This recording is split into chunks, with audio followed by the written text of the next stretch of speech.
భారతదేశాన్ని దాదాపు 200 సంవత్సరాల పైగా బ్రిటిష్ వారు పరిపాలించారని చరిత్ర చెబుతుంది. భారతదేశ స్వాతంత్ర్యం కోసం ఎందరో వీరులు, మహాత్ములు తమ మాన ప్రాణాలను త్యాగం చేయగా చివరికి వారి త్యాగ ఫలితం 1947 ఆగస్టు 15న భారతదేశానికి స్వాతంత్ర్యం వచ్చింది.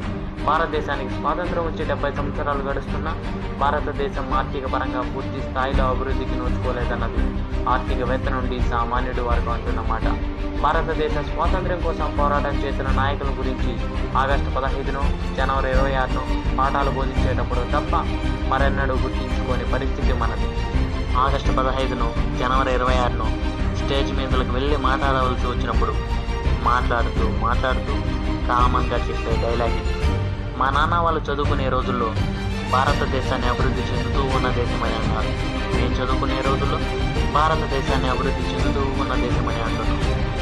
మా పిల్లలు చదువుకునే రోజులకైనా భారతదేశాన్ని అభివృద్ధి చెందిన దేశమని అంటారు, లేక వాళ్ళు కూడా భారతదేశాన్ని అభివృద్ధి చెందుతూ ఉన్న దేశమని వింటారు. కానీ పంచి డైలాగులు వేస్తారు. పంచి డైలాగులు వేసే ప్రతి ఒక్కడికి హెచ్చరిక, పంచి డైలాగులకి పక్క బెంచోడు మీద వేసుకో, కానీ ప్రపంచంలో ప్రఖ్యాతి కంచిన నా దేశం మీద కాదు. సెటైర్లు నీ సిస్టర్ మీద వేసుకో, కానీ నువ్వు నివసించే స్టేట్ మీద కాదు. భారతదేశ అభివృద్ధి ఏ ఒక్కరి వలన సాధ్యం కాదు, అందరి సమిష్టి కృషి వలనే అది సాధ్యమవుతుంది. ఉదాహరణకు ఒక టీచర్ క్లాస్కి రావంగానే మీ క్లాస్లో 50 మంది స్టూడెంట్స్ ఉన్నారు, 50 మంది పాస్ అవుతే 100% రిజల్ట్ వస్తుంది, 100% రిజల్ట్ వస్తే ఆ ఘనత సాధించిన బ్యాచ్ మీద అవుతుందని చెప్తారు. అలా చెప్పంగానే స్టూడెంట్స్ ఎవరికి వాళ్ళు అనుకుంటారు, అయినా నేనైతే పాస్ అవ్వగలను, కానీ అందరినీ నేను పాస్ చేయగలనా? 100% రిజల్ట్ వస్తుందా? ఆ ఘనత సాధించిన బ్యాచ్ మాదవుతుందా అని అనుకుంటారు. ఇక్కడ ఎవరిని పాస్ చేయక్కర్లేదు, ఎవరికి వారు పాస్ అవుతే 100% రిజల్ట్ వస్తుంది, ఆ ఘనత సాధించిన బ్యాచ్ వాళ్ళదవుతుంది. భారతదేశ అభివృద్ధి కూడా అంతే. భారతదేశ అభివృద్ధి గురించి ప్రస్తావించినప్పుడు 120 కోట్లకు పైగా జనాభా గల భారతదేశాన్ని నేను అభివృద్ధి పరచగలనా అని ప్రశ్నించుకుంటారు. ఇక్కడ ఎవరిని అభివృద్ధి పరచక్కర్లేదు, ఎవరికి వారు అభివృద్ధి పరచుకుంటూ రాజ్యాంగబద్ధంగా నడుచుకున్న నాడు భారతదేశ అభివృద్ధికి శతాబ్దాలు దశాబ్దాలు అవసరం లేదు. ఒక పంచవర్ష ప్రణాళిక సమయం చాలు. భారతదేశం అభివృద్ధికి నోచుకోకపోవడానికి రాజకీయ నాయకులు, రాజకీయ వ్యవస్థ కూడా ఒక కారణం. అలాగని రాజకీయ నాయకులందరూ చెడ్డవాళ్ళని చెప్పడం లేదు.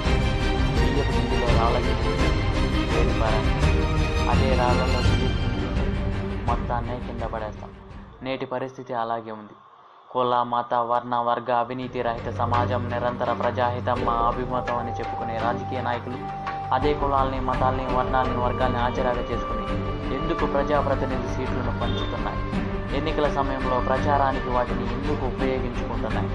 భారత రాజ్యాంగంలో ఆదేశిక సూత్రాల్లో 47వ నిబంధనలో సూచించబడి ఉంది, మద్యపాన నిషేధం కోసం ప్రతి ఒక్కరూ కృషి చేయాలని. రాజ్యాంగాన్ని అనుసరించి రాజకీయ పరిపాలన చేయవలసిన రాజకీయ నాయకులే అదే రాజ్యాంగాన్ని తప్పి తమ రాజకీయ ఎదుగుదల కోసం ఎన్నికల సమయంలో మద్యాన్ని పంచడం లేదా? ఇది కరెక్టా? న్యాయం, నీతి, ధర్మం వీటితో పోల్చుకుంటే అన్యాయం, అవినీతి, అధర్మాలలో అక్షరాలు ఎక్కువైపోతే పర్లేదు, కానీ వాటికి సమాజంలో ఆదరణ ఎక్కువైపోతుంది. మనం నిత్యం వాడే వస్తువుల విషయంలో ప్రత్యామ్నాయం ఉంది, కానీ మనం ఎన్నుకునే ప్రజాప్రతినిధుల దగ్గరికి వచ్చేసరికి ఆ ప్రత్యామ్నాయం అన్నది లేకుండా పోతుంది.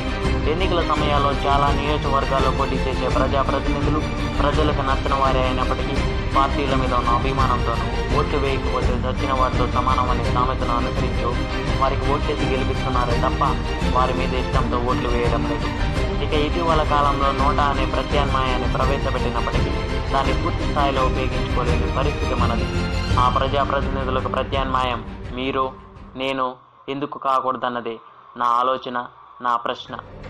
ఒక ప్రజాప్రతినిధిగా పోటీ చేయడానికి కావలసిన అర్హతలు, ఆస్తులు మన దగ్గర లేవే అనుకుంటారు. భారత రాజ్యాంగం ఒక ప్రజాప్రతినిధిగా పోటీ చేయడానికి కావలసిన అర్హతలు ఇవి అని తెలియజేసింది. భారతదేశ పౌరుడై ఉండాలి, 25 సంవత్సరాలు నిండి ఉండాలి, అవినీతిపరమైన ఆరోపణలను కలిగి ఉండకూడదు అని తెలియజేసింది. భారతదేశ పౌరుడై ఉండాలని చెప్పిందే కానీ ఓ ఎమ్మెల్యేకి బామర్తో బాగా అయినవాడో అయి ఉండాలని చెప్పలేదు. 25 సంవత్సరాలు నిండి ఉండాలని చెప్పిందే కానీ 25 కోట్లను ఖర్చు చేయాలో లేక ఎన్నికల సమయంలో 25 సుమోలను వెంటేసుకొని రావాలో అని చెప్పలేదు. అవినీతిపరమైన ఆరోపణలు కలిగి ఉండకూడదని చెప్పిందే కానీ బాగా అయిన వాడికి వారసుడు, ఆస్తిపరుడు అయి ఉండాలని చెప్పలేదు. 25 సంవత్సరాల నిండి ఉండి భారతదేశ పౌరుడై ఉండి అవినీతిపరమైన ఆరోపణ లేని ప్రతి పౌరుడు కూడా ప్రజాప్రతినిధిగా పోటీ చేయడానికి అర్హతను కలిగి ఉంటాడు. ఎన్నికల ప్రచారం అంటే నోట్లతోనో కోట్లతోనో ముడిపడ్డ వ్యవహారం అన్న భావనను వదిలి ఎన్నికల ప్రచారం అంటే నోటో చీరా జాకెట్టో సారా ప్యాకెట్టో అని కాకుండా ప్రజలకు నువ్వేం చేయగలవో చెప్పు, ప్రజలు నీ నుండి ఏం కోరుకుంటున్నారో గుర్తించు. అదే ఎన్నికల ప్రచారం అంటే. మెరుగైన లక్షణాలు గల ప్రత్యామ్నాయంగా ప్రజాప్రతినిధిగా నువ్వు ఆవిర్భవించు. ఇక ప్రజలు కూడా ఒక ప్రత్యామ్నాయం ఏర్పడుతుందంటే అది ముందున్న దానికంటే మెరుగైన లక్షణాలతో ఏర్పడుతుందన్న అంశాన్ని గుర్తించి వారికి ఓట్లేసి వారి గెలుపుకు తోడ్పడాలి. ప్రజలు ఒక ప్రజాప్రతినిధిని ఎన్నుకునేటప్పుడు అతనుకున్న పరపతిను పలుకుబడిను చూసి కాకుండా అతడు మనకు ప్రతిబింబంలా నిలబడగలడా అనే విషయాన్ని గుర్తించి అతన్ని ఎన్నుకోవాలి. 2019 ఎన్నికల్లో అందుబాటులో ఉన్న ఏదో ఒక నియోజకవర్గం నుండి ప్రజాప్రతినిధిగా నేను కేవలం ₹1,00,000తో పోటీ చేస్తున్నాను. నా ఈ ప్రయత్నానికి స్నేహితులు అయిన వాళ్ళు, తెలిసిన వాళ్ళు తోడ్పడతారని ఆశిస్తూ, భారతదేశ పౌరుడై ఉండి 25 సంవత్సరాల నుండి ఉండి అవినీతిపరమైన ఆరోపణలు లేని ప్రతి పౌరుడు కూడా 2019 ఎన్నికల్లో ఏదో ఒక నియోజకవర్గం నుండి ప్రజాప్రతినిధిగా పోటీ చేయాలని కోరుకుంటూ నా ఈ ప్రయత్నాన్ని ప్రారంభిస్తున్నాను. నాకు గెలుపునిస్తారని ఆశిస్తున్నాను.